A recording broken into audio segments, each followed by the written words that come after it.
Hey, Jughead.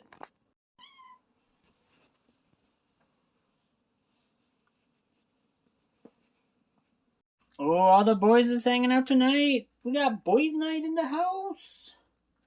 Yeah, let's read some Bigfoot books. Yeah. No, don't eat his food. Oh no.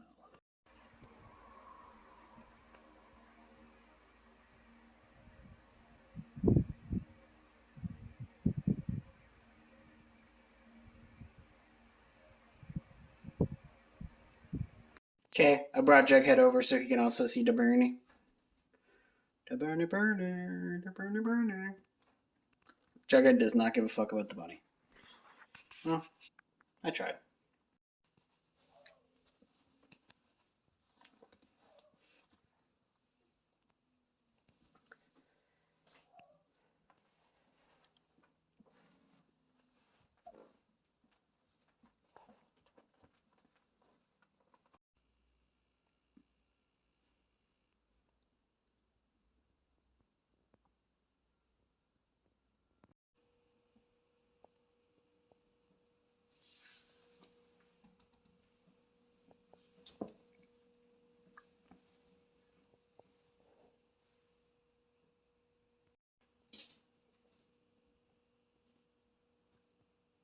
Oh, hello, little guy.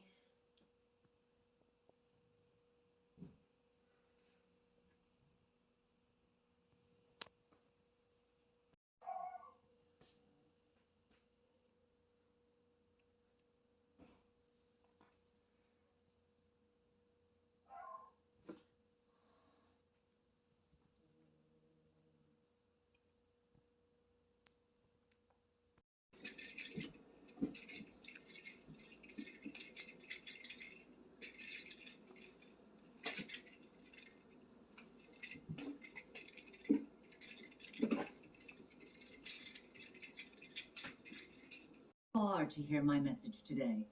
Left your warm, comfortable places. And I hope, when I have finished, you will all share my dream.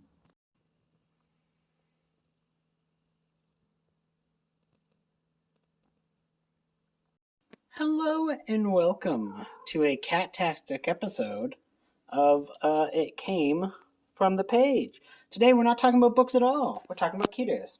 Like Moose here. Moosey, moosey, moosey, moosey, moosey. Moosh, moosh, moosh, moosh, moosh, moosh, moosh, moosh, moosh, moosh, moosh, moosh, moosh, moosh, moosh. See, that works. I've had a few requests over the years to do a full video about each cat and their histories, and also I've had some requests to do like a video on like how I got into fostering cats and all of that. So that's what today is going to be about. So let's start at the beginning. So, when I was living in Calgary, Alberta, I was working so much. Like, I was working like 100-hour weeks sometimes, and I was just miserable. Everything sucked. I had a terrible job, and I just kept working, working, working. It was like a warehousing job, too. So, like, I was physically fit because I was working so much, but my body was just getting destroyed. Uh, and I'm sure that didn't really help with where I'm at right now, but that's a whole nother case and a can of worms.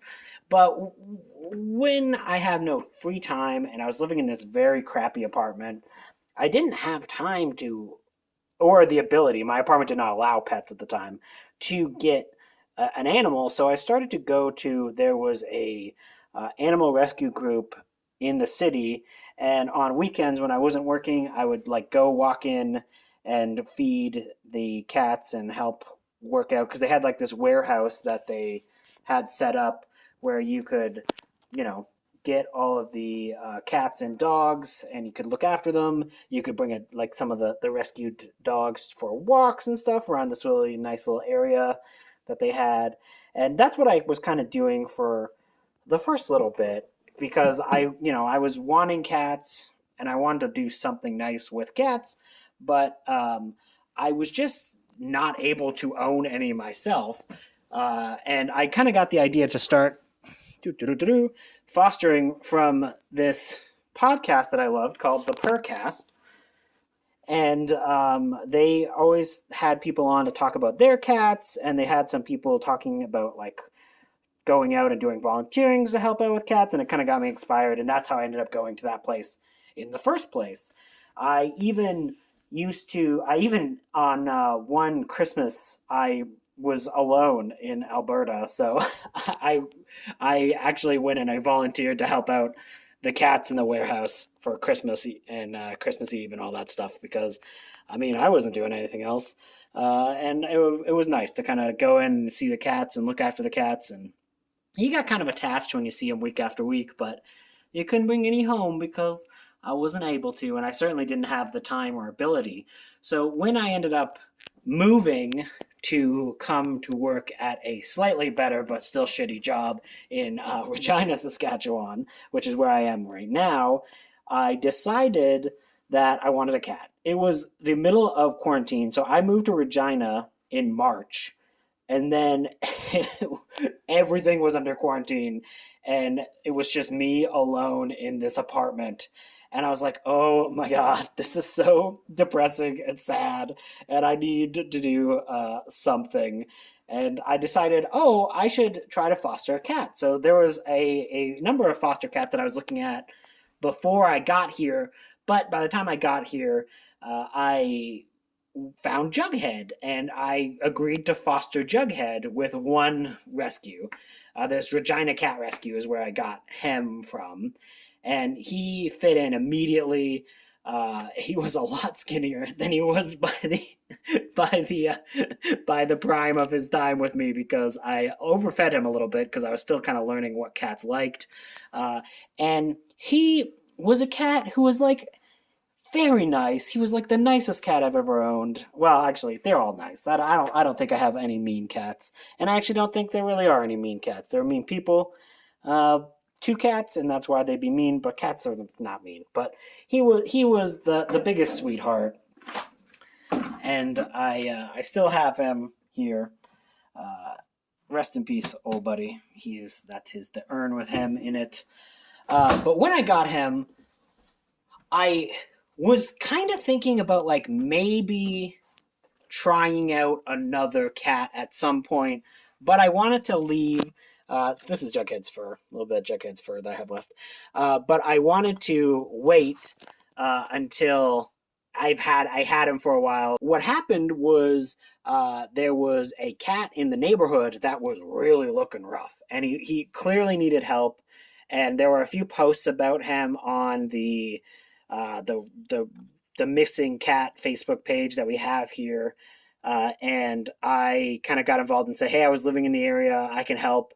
And I got involved with Street Cats of Regina, and they came out and they gave me a cat trap so that I could trap the cat and then kind of get him in for medical care and get some people to look at it for him. And that was where I came across Kevin. So this is what's remaining of Kevin. So you're kind of going to know where this story is going to go, but that's a little bit of Kevin's fur along with this right here. And he was rough. He had a very very rough life. You could kind of tell, and he was not really adjusting to being inside. It's unclear if he was an indoor cat or if he was not an indoor cat, but he was not fixed and he was really looking rough. And also, Jughead and him did not get along. Jughead was literally spraying, which he had never done before, but he was a fixed cat and he started spraying all over the place because there was another intact male cat in here and it just activated his defense mechanisms. And I was still willing to keep him because I had him in his own room and I was willing to just like deal with all this. And I had to find solutions to make it so Jughead wouldn't spray in certain rooms. And oh, it was not good. It was not good. It was also like peak quarantine. So I was like not in the best of spirits. So it was a rough little while. But we finally got Kevin in to get fixed. And it did not go well. So he got fixed and he got the surgery, but then something went wrong. He might have ripped open the surgery, like like the stitches or something, and he had to go back to get looked at again by the vet. And while he was at the vet, he had a surgical reaction to one of the sedatives they were trying to give for him, and he unfortunately passed away at the vet. And it was very sad. It was very sad. It was very sudden, and it was. It's just how some things go, especially when you're getting involved in with cat rescue. So I always like to have a little bit of Kevin here, just to kind of remember the poor guy. When I had Kevin pass away, I was still kind of really wanting another cat. So I talked to Regina Cat Rescue. Oh, actually, I think that I lied. I think these are reversed. So Kevin came after. So there was a cat who I tried from the same rescue as uh, as Jughead, Regina Cat Rescue, and I tried a few. I think I tried prematurely to get another cat from them, and that was a cat named Moose, he was this gray cat named Moose, and I know it's kind of funny because I have another cat named Moose now, but this gray cat was named Moose, and he came and it just didn't work out with Jughead, so I just fostered him, and he eventually went home and got adopted. Kevin was after that, and then Kevin passed away. So I talked to Street Cats in Regina, who helped me get the cat traps, get them all fixed, and like they were working with me. And I said, hey, what do you have, like any other cat? Do you have like a kitten or something? Like I know that sometimes like adult cats, especially adult males, can just be good with kittens instead of other males. I'm kind of depressed about what happened with Kevin. Is there any other possibilities? Which is how I got this little man, Loomis. Oh, Loomis the Doomis. Loomis, this orange ginger cat, who as a kitten was immediately trouble and immediately rambunctious, but Jughead loved him. He really got along with Jughead, which is funny because like I think later on they did not get along the best, but they never disliked each other. But Loomis would definitely get on Jughead's nerves occasionally, which is just kind of funny. But Loomis came along and he was such an immediate fit. He would sit and watch TV with me from the beginning. I really should have, got him interested and knew about cat TV because like I used to have this room here that's like my bedroom. This used to be completely empty and was like my cat rescue room. So like I would have like a projector screen up here, and then I would have like a projector cart up here, and I would just like watch movies. And Loomis would come in and sit down and watch movies with me on the big screen. And if I was playing video games or anything like that, and Jughead was never that interested. He was like, whatevs. And Loomis was like immediately into it. He loved it. And he became the way to keep life interesting for a while because he's just the sweetheart. After all of this happened, there was a lady from a different cat rescue. I didn't really realize this at a time, but she was from a different cat rescue, and she had two kittens that needed to be fostered and looked after. And they were kittens that were coming from a cabin country. Like, so there was like a cabin out in the country, and like the people who owned this like little community of cabins were like, get these cats out of here or we're going to kill them all. So this cat rescue had to go in, rescue all these cats, and I was determined to only keep Loomis and then foster these two cats.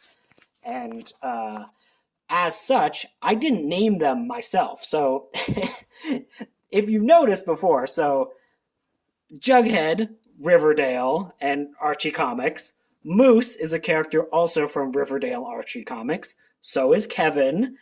Loomis, I was feeling like the Riverdale name was a curse, so I called him Loomis, but it still had the connection to both Halloween and Scream, Billy being Billy Loomis, and Dr. Loomis, Sam Loomis from the first Halloween movie. So I wanted to give him some kind of Halloweeny names because he's orange. But Billy Loomis is played by Skeet Ulrich, who is also in the TV show Riverdale as FP Jones, which is Jughead's dad, which is very funny that but I use that as a way to like name Loomis because I was like, oh, it's kind of still going with the Riverdale theme, but like maybe we're not going to be cursed if we like change it up. So we changed it up, and obviously he stayed. But when I got these two cats, which spoiler alert, they didn't leave. They are Claude and Wisteria. This is Wisteria. She's the lady. And this is Claude, who is her brother, and he is the other one. I didn't name either of these. I went to my friend and I was like, hey, I need to not get attached to these cats. Can you name them for me so I don't get overly attached and I can be like, it's okay to just foster and release? That obviously didn't happen. Because what happened was I was in the middle of the pandemic, and this other rescue that I got involved with was just not helping me out that much. So I had to kind of start taking on um, responsibilities myself for these cats, and they loved Jughead. Like Jughead was like their dad. Like they legitimately tried to wean off of Jughead when they first came because they were just like itty bitty kitties, itty bitties, and they loved it. So Jughead was their dad, and like as the months went by, I just couldn't separate them because like they all loved each other and they all like slept in these big piles, and it was so freaking cute. And I was having all these issues with the like with the animal rescue getting back to me. So I just emailed my landlord and was like, look, I know I'm only supposed to have two. These cats are chill. Can I just have these other two? I'll pay the extra if you need it. And he actually never responded. The landlord never responded, but later on they eventually were like, okay, it's fine. But I had already adopted them by that point because I was like, yeah, they didn't respond, so whatevs. They don't care. And that's how I ended up with these two. Claude is he's a big cuddle bug. Like he's very cuddly with other cats. He's like he doesn't really come and snuggle up that much. Sometimes he comes up on the lap, but most of the time he does his own thing. But with other cats, he's just always snuggling. He's always snuggling. He is also the official greeter if I ever have any other foster cats. So like if I have other foster cats, I normally put them in their own room. So like I'll normally use the bathroom door to put them in for the first little while to get them acquainted. And he is always interested. He's always goes up to them and always is like, "Hey, how's it going? What's up? How's it going?" And he's like nice to them too. Like he doesn't hiss when he sees a new cat or anything. He's just kind of interested and sniffs. Loomis hisses at every new cat always. He eventually stops caring, but Loomis is like the most anti foster cat. He's like, "How dare you? How dare you bring this cat into my home? How dare you? How dare you? How dareth you?" Uh, so he always goes up and hisses, but Claude never hisses. It is always there. He's the professional greeter, and he always befriends the foster cats, whether they're kittens, whether they're adult cats, or what. He sometimes can be like a little mean and fighty, because he's like a boy cat when when he gets rambunctious. But for the most part, he's nice. For the most part, he's nice. He's not the nicest on me, but it is what it is. So he is, he is just he is what he is. Wisteria is the ultimate snuggle bug for me, but only me. She does not like other cats that much. She doesn't hate them, but like she never befriends any foster cats especially if they're kittens. If kittens come near her, she hisses at them and tries to swap them. She doesn't attack them though. She's just always like, "Get away from me, you bitch!" Like she's like, "Stay away! I am no interest in you or your kitty ways. How dareth you do this to me?" Like, look at that face. She's like, "How dare you?" But she loves to snuggle. She is the ultimate snuggler, and it's just such a nice cat in that regard to me. But everyone else, she doesn't even like everyone else. She's just like. I'm like the only one she kind of likes, but that's fair. I can give all these cats Betty Lip, by the way. But yeah, so for a while it was just the four of us, and then I had my stroke, and life was really different after that because it had to be because I wasn't able to go to work anymore. I'm still not able to work, so like now I have a lot of free time to be at home with my cats. And as such, I was more actively involved in fostering. And because I literally cannot keep more than 4 cats. It's not happening. I ended up being a foster dad for quite a while with Street Cats of Regina, mostly because they brought me this little shit, and as such, I kept up with all of them. And yeah, that's kind of how I got involved in the fostering business. And the other cat that is mine is a cat named Nami. I don't know where Nami is. Okay, I found Nami. So Nami, right here, taking a oh, she's got a little thing on her nose. She was my long-term foster cat. So throughout the years, I had a lot of foster cats. I've had kittens. I've had cats that went just ham and hated everybody, Medusa. I've had cats that hated me, Snoopy. I've had cats that I really liked, named like I think there was a cat named Victoria that I got along with really well, and she was very sweet. But for whatever reason, we're talking like about a year. Nami was the cat that I just kept having as a foster cat, and she would go to get adopted every once in a while, but she never got any pickers. And I would go and I'd visit her at like where she was, the pet store she was at, to make sure she was okay. And they decided to like only keep her at a pet store for about a weekend because she really did not do well when she was at a pet store on her own.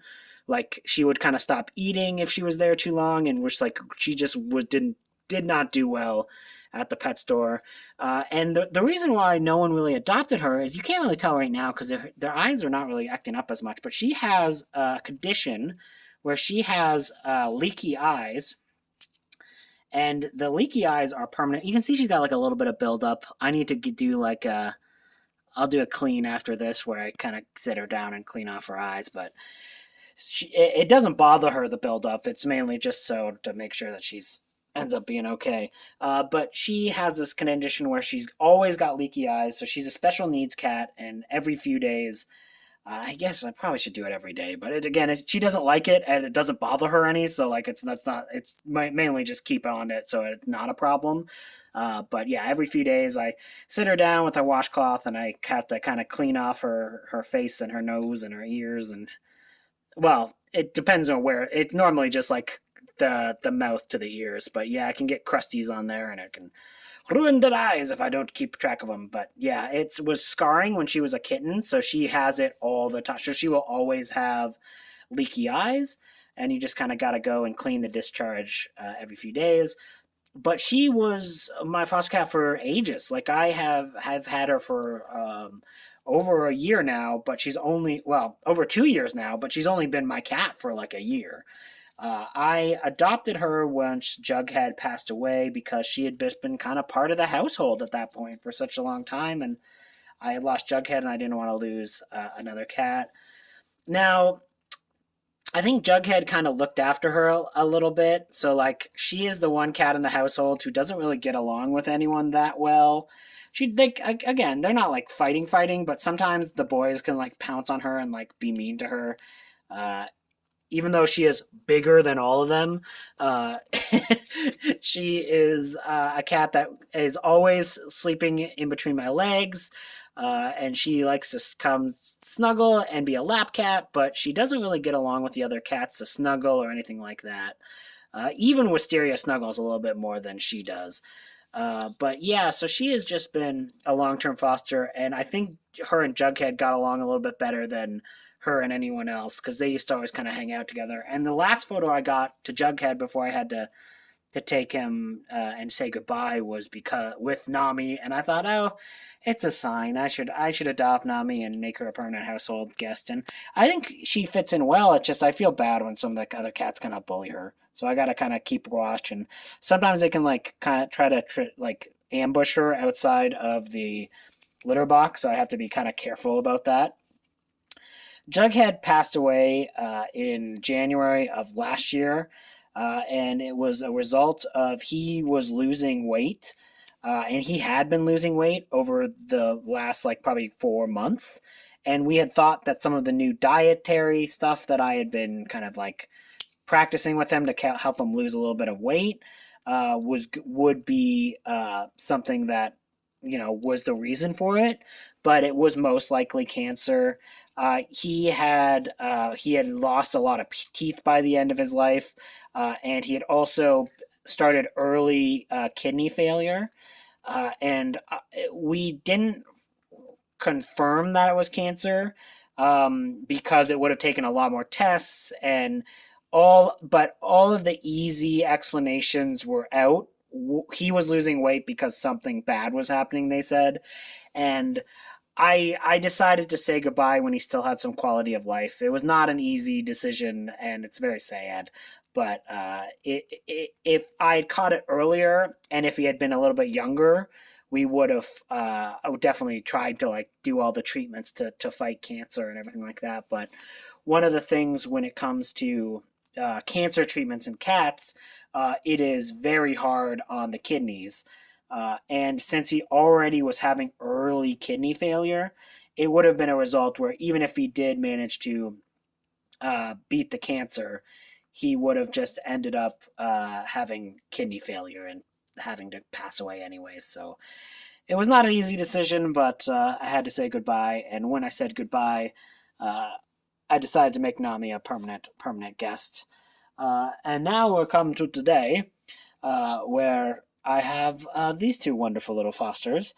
These are not technically a foster cats in the purest sense. There's somebody who works with the rescue that I volunteer with. They were moving, and they asked if anyone could look after their cats for a few months. And these cats are Blueberry and Moose. And you've been seeing them quite a bit. They are here till probably about April. April, I think, is when they finally get their new house and that they can take their little boys back. Well, Moose is a lady. Blueberry is a boa. And they have been an adventure, let me tell you. She came with ear mites that gave everyone ear mites, which was a nightmare to deal with. And it became even more of a nightmare to deal with when I had to do another treatment last week because the ear mites didn't fully come out of wisteria, which was bad. And Blueberry, he can get really rambunctious and can fight a little bit if he's not, looked after and calmed down once in a while. And also, poor boy did lose the tip of his tail when it got caught in the bathroom last month.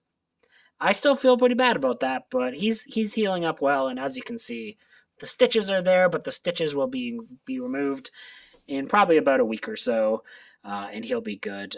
He is the ultimate snuggler. He will just like come up and flop on your keyboard and snuggle everywhere, and he is such a sweetie. And so is Blueberry's friend Moose. Sorry, Moose. I don't know why I called you Blueberry and a male. I don't know. I'm sorry. I'm sorry, little girl. She is such a weird little cat, and she is so tiny. She's so tiny, and she's very funny, and is like very much in your face, and likes to come into any video that you're recording and hang out. And she is so much fun. So I'm having a good time with these guys, and I'm sure there'll be many, many Fosters in the years to come. So yes, I hope you guys enjoyed this video. Can you say goodbye, Nami? Oh, she's in the airplane here. She's like, yeah, better leave, bitch. Toodaloo.